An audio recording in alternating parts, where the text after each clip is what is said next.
Introduce myself, Howie Padilla. I'm the Director of Communications for the Department of Public Safety. I believe you've been introduced to the folks who will be speaking today and the others who will be present for questions afterwards as needed. Real quick reminder that as you ask your first question, if you would please do us the courtesy of your name and your media organization you're with, that would be great. Obviously, you're going to know who these folks are. Before we get started, any questions for me? How do you spell your last name? P like in Paul, A, D as in dog, I, L, L, A, and I'm sorry, that's Rochelle Olson. Thank you.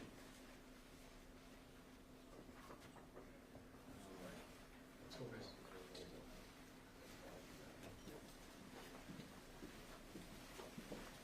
Good morning, Jim. Good morning, sir.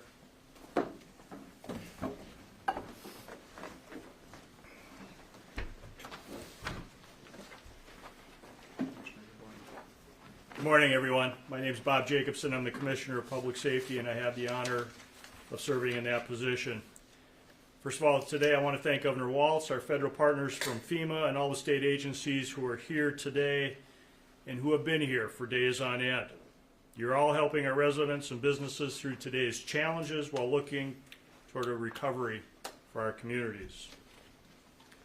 Our State Emergency Operations Center continues to operate, serving and supporting Minnesotans and our emergency management and government officials across the state.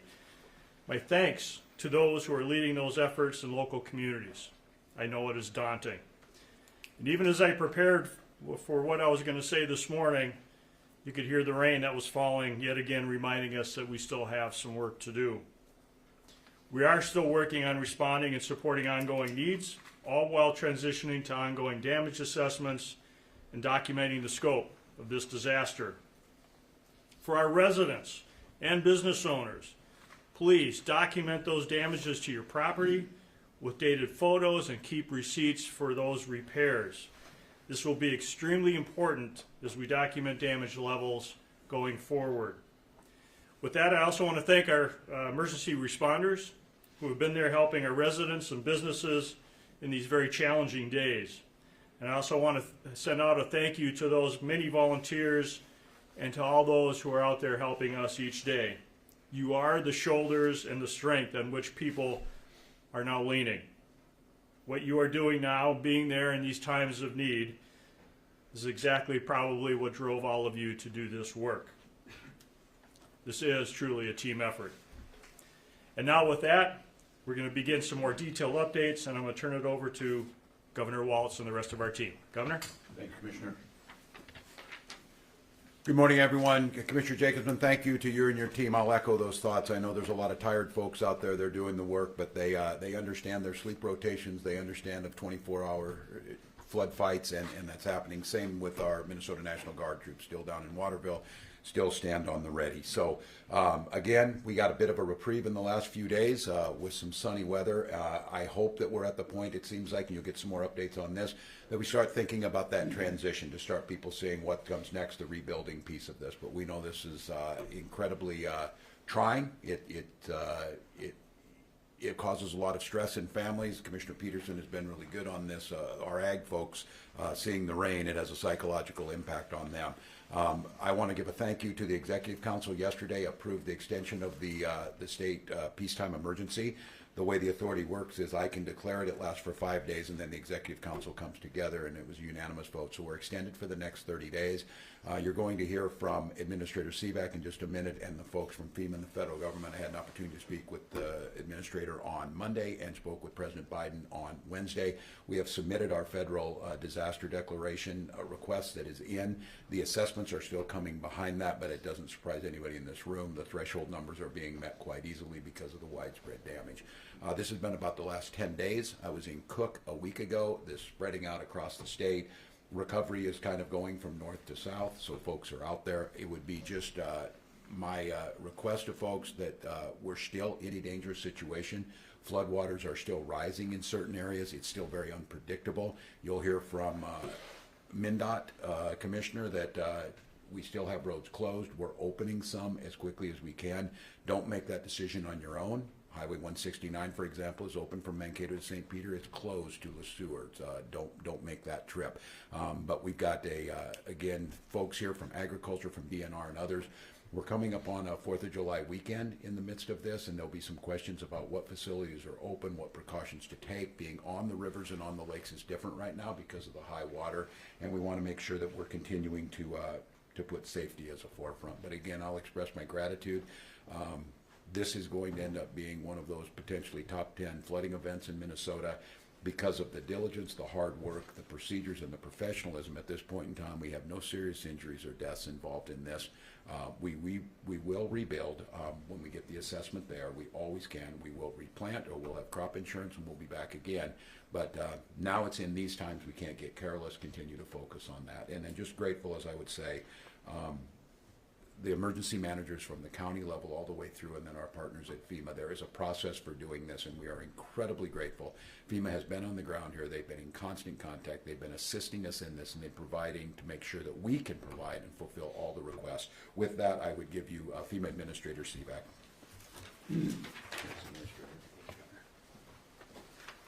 Thank you very much, Governor Walz, and good morning, everyone. First, I'm Tom Seeback. I'm the FEMA Region 5 Administrator based out of Chicago. Before I get into what we're going to talk about today, I just want to recognize the resilience of those in Minnesota and recognize the hard work of the Governor Walz, you and your administration, and every single one of the departmental agencies across the state and the local level as well. We know that you've been in the fight. We know that recovery is a long road. We recognize that there will be challenges ahead, and especially on the mental health side of it. Every time that rain comes, we do recognize that, and our hearts are with you, and we will continue to work side by side, the state of Minnesota, to be able to make sure that we can get to a place where we can get on the road to recovery.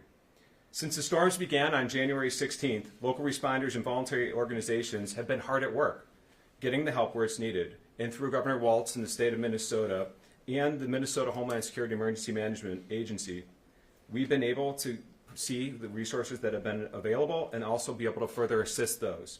At my direction, as the situation continues to unfold, we've deployed staff members up here to work side by side the staff at the Homeland Security Emergency Management Agency. One of the most important things we were doing there is validating the types of damages that were coming in. And what we've seen is that there's extensive damage across the state of Minnesota. And one of the things that we focused on this week was the declaration process. As we've done that, I want to emphasize a few things. Number one, the governor's request is not a guarantee that federal assistance will be available. We do not make a determination about the disaster declaration during our damage assessments. However, we have been here working side by side with the state agencies and the state departments receiving those damage reports, and I can say that the disaster request is currently in process. And that's on the public assistance side of the house. Now for individual assistance side, as we are continuing to gather those damages, I cannot emphasize this enough. Pictures are worth 1,000 words to us. The time and date stamp of the damages in your homes, if it is safe to do so, is going to be vitally important for us as we go through the damage assessment process. Even basements. Basements do matter in understanding those living areas as well. Debris that might be out in the yard. We saw in Mankato on the news this morning that there are debris and people are starting to move into that road to recovery. That picture does help us as well. So please take pictures and document that process. The other thing too is over the next couple of days and weeks, there will be teams that are coming out to do damage assessments, as we call it, a joint preliminary damage assessment. As those teams come out, they will be teams of Federal Emergency Management Agency or FEMA partners, our Small Business Administration, SBA partners, along with our state partners. Our relationships with the state of Minnesota are strong, and they will continue to get stronger throughout this event and future. The other thing is they will go door to door. We need to understand the implications and the impacts of what's taking place. And when we focus on that, it's for us to tell the story of the size and scope of this particular event that's still ongoing as of today. Our teams will not collect personal data. We want to understand the extent of the flood damages so we can understand the needs of the residents of Minnesota. And as I previously mentioned, and I want to make sure that we emphasize this, is that the state has determined the damage is beyond the state and local resources to handle. That is why the disaster declaration process right now is in process. And before I close, I just want to focus on a couple of things. Do not wait to reach out to your insurance companies. as you're focusing on the recovery period. Reach out now. Understand what needs are for the insurance documentation process. We understand it's long. And make sure that you work with your local emergency management agencies too. That's one of the most vital ways that we can understand the size and scope of this event. Our teams are moving as quickly as possible, and we want to ensure that we're being as thorough as possible as well. In these types of events, we are committed to getting the most accurate picture possible and sitting side by side with our state partners. We're going to continue to focus on this to make sure that we focus on the road to recovery. And with that, I want to turn it over to the Minnesota Department of Transportation Commissioner, Nancy Daubenberger. Thanks, Administrator. Thank you very much, Governor.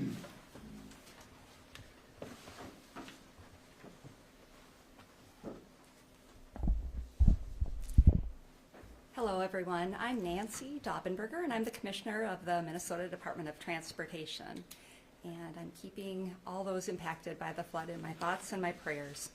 I want to start by saying thank you to everyone who's working so hard to keep our communities and roadways safe during this unprecedented event. And the volunteers, the National Guard, our MnDOT crews, other state agencies, and our county and city partners, and so many others who are working together to help with the immediate needs of flooding and preparing the work that will come to repair and rebuild our system.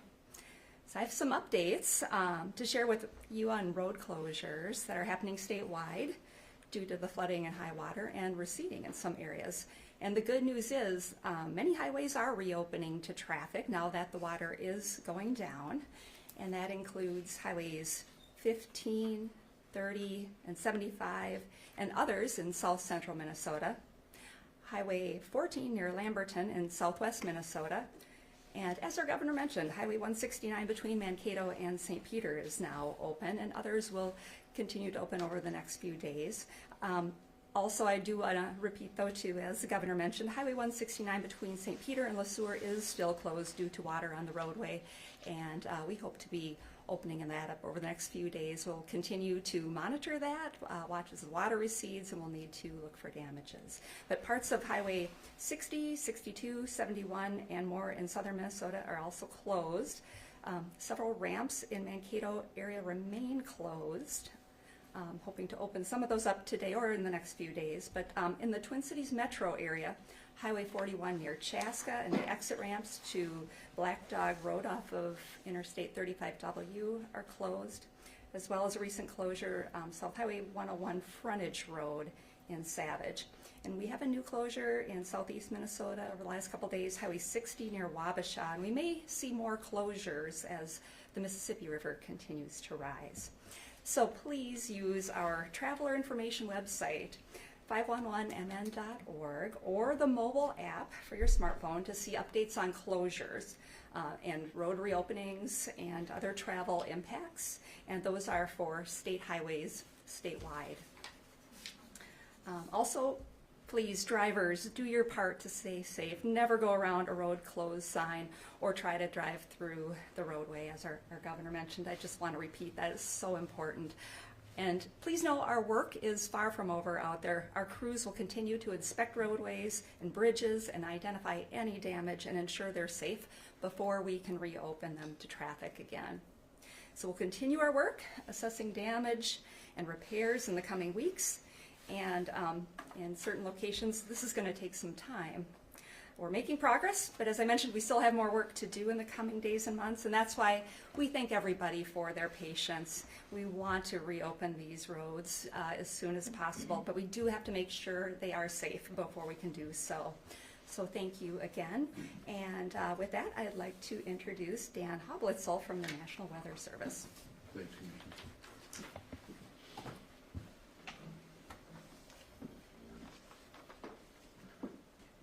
Deliver some good news.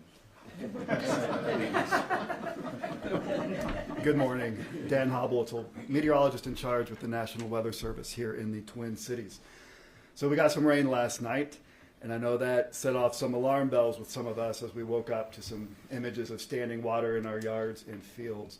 I do want to assure everyone that the rain that fell last night will not have any significant impacts to the ongoing flooding.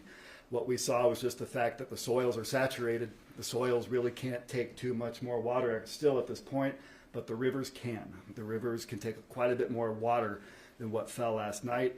So the main impact from what did occur will just be simply to maybe prolong some of the flood waters just a little bit compared to if there had been no rain at all. And we did see a little bit of a rise in more smaller and urban small creeks and streams. And of course, we'll want to take the necessary precautions with those. But otherwise, we're not expecting any significant impacts with the rain that occurred last night. So the good news is we are now going into another stretch of a drier weekend, fortunately, which will allow a lot of these floodwaters to continue to recede. And that has been the case across much of the state so far. So a lot of the rivers like the Cannon and the Des Moines are going to continue to go down through the weekend. And in fact, we're now tracking only one real significant crest, which is currently coming down the Minnesota River.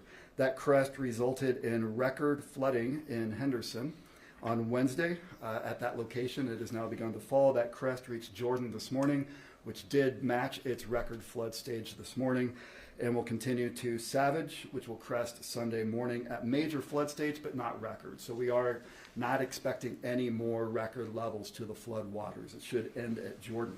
However, we will still see major flooding across the remainder of the Minnesota, and that will continue to cause major flooding as that empties into the Mississippi River, and we are expecting major flooding at St. Paul, which will not crest until tomorrow evening. Just shy of 21 feet is our forecast.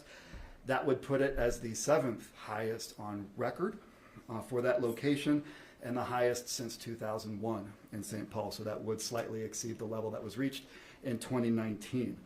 That crest will then also result in major flooding toward Hastings.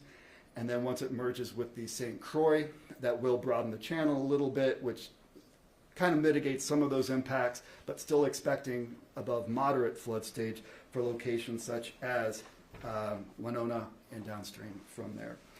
So like I said, we are expecting mostly dry weather over the weekend, which will allow some improvement with the flood conditions. We are, however, watching a next system that will come Monday into Tuesday. That does bear watching right now. Most indications are that another 1 inch to 2 inches of rain are likely with that system. Following on the heels of a dry weekend, that should prevent too many major concerns.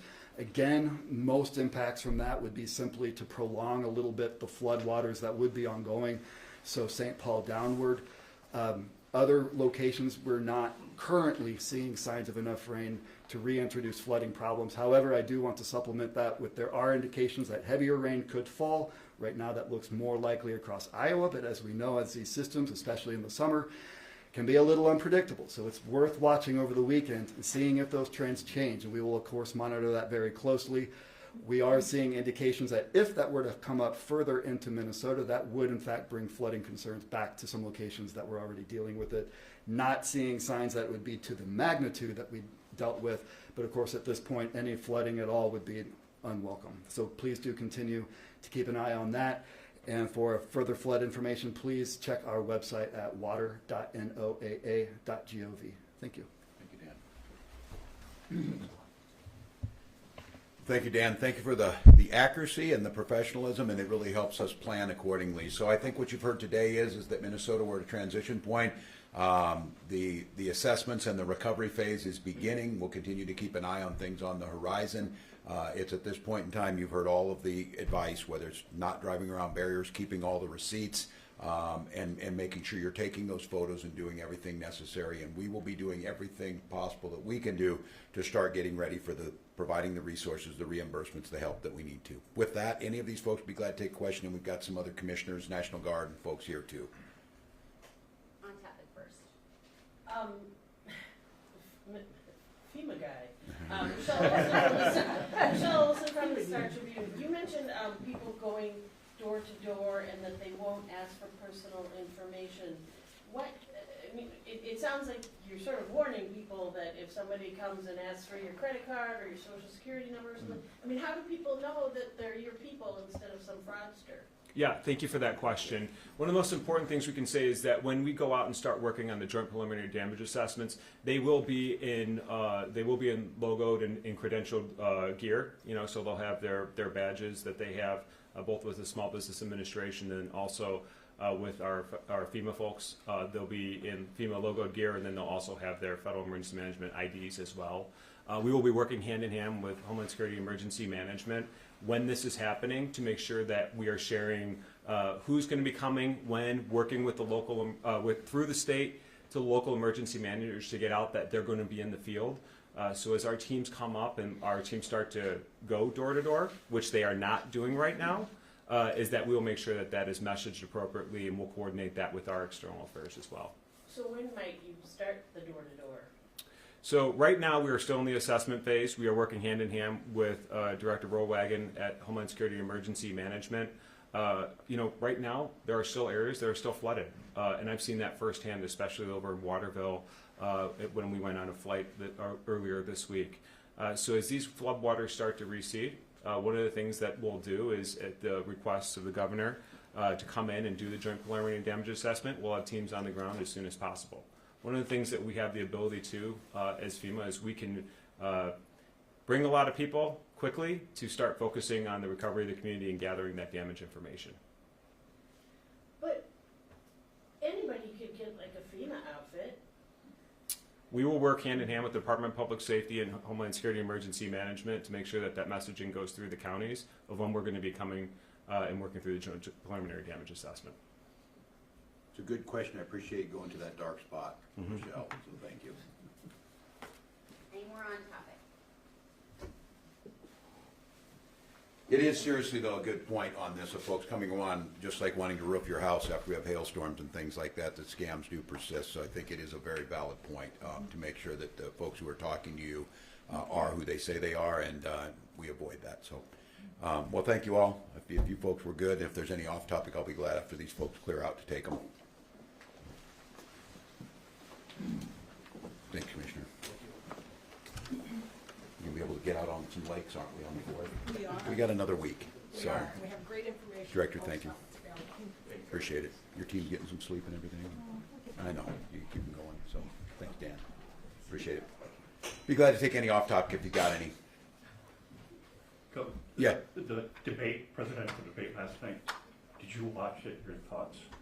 Yeah, well, first of all, I've done dozens of these myself. I don't particularly like them very well. I think it's clear that neither candidate had a very good night. But President Biden could have certainly have performed better, and President Trump could tell the truth once in a while. So with that being said, I think it goes back to what we've always said. It's about this type of stuff. It's about the actual work. It's about talking to the president about the flooding, being clearly situationally aware, having his administrators on the ground, and that's what it comes down to. So a debate is not governing. A debate is campaigning, and certainly could have been a better night, but it still comes back to it. I've said this time and time again.